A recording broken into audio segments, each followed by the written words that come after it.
आपको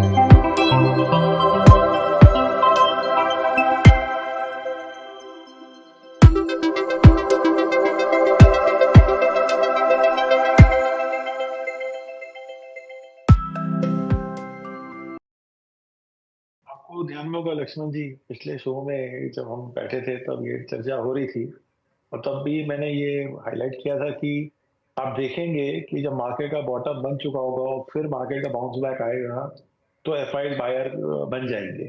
एंड इससे पहले भी ये भी चर्चा हुई थी कि डीआई जो है वो इस साल ओवरटेक कर लेगा एफआई को। तो ये दोनों चीज जो हम्म। है वो हमने होती हुई देखी है। एंड जो सवाल है आपका कि भाई ये हो क्यों रहा है, तो मार्केट में होता ये है कि हम हमारे करंट इवेंट्स को जो हो रहा होता है दुनिया में उसको लिंक करने की कोशिश करते हैं मार्केट की तरफ कि भाई इस इवेंट की वजह से ये हो रहा है, उस इवेंट की वजह से हो रहा है। इसका मतलब प्रिडिक्टेबिलिटी कोशिश करते हैं कि प्रेडिक्ट कर लें। मगर मार्केट की यूनिकनेस यही है कि ये कभी अनप्रिडिक्टेबल है और आप इसे कर नहीं सकते। इंटरेस्टिंग बात यह है कि अगर आप इससे पहले कोई भी कंट्री देखें जो वॉर में गई है, इंटरेस्टिंगली वो कंपनी जो जो कंट्री वॉर पे गई है उसकी इकोनॉमी सडनली वॉर के बाद बढ़ने लग जाती है और उसका जो मार्केट भी है, स्पेशली जो स्टॉक मार्केट है, वो भी बढ़ने लग जाता है।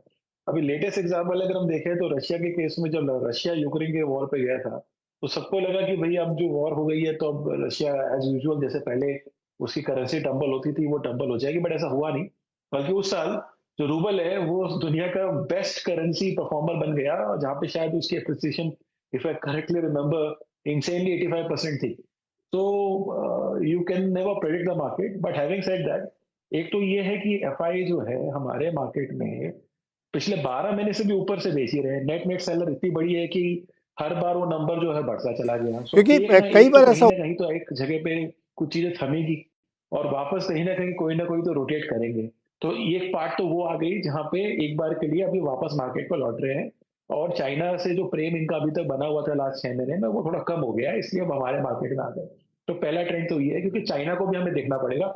हम इस डिस्कशन में चाइना को इग्नोर कर रहे हैं जो वन ऑफ द आएंगे, बेस्ट आगे परफॉर्मिंग चलकर मैं मार्केट था चाइना पे भी लास्ट चार आऊंगा मैं। महीने से। But hmm. लास्ट 4 महीने में China was the best performing market. And अब उसके सामने अगर आप वहां पे देखेंगे तो वो अब डाउन ट्रेंड में गया और हम पिकअप कर गए। सो एक तरह का कॉन्ट्रा कॉल जैसा कॉल ले सकते हैं, आप समझ सकते हैं कि एफ आई तो एटलीस्ट वैसे करें। डीआई के केस में कोई सरप्राइज नहीं है, मैंने लास्ट टाइम भी कहा था 26,500 करोड़ की एसआईपी हर महीने अगर आ रही है और वहां पे कोई ज्यादा हम्म। प्लस माइनस हुआ नहीं है तो एक बहुत बड़ा पैसा है और कैश रिजर्व भी बहुत बड़ा पड़ा हुआ था जो डीआई के पास हम्म। था। तो यही कॉम्बिनेशन है जिसकी वजह से हम देख रहे हैं कि मार्केट में जो है सिचुएशन बड़ी संभली हुई है।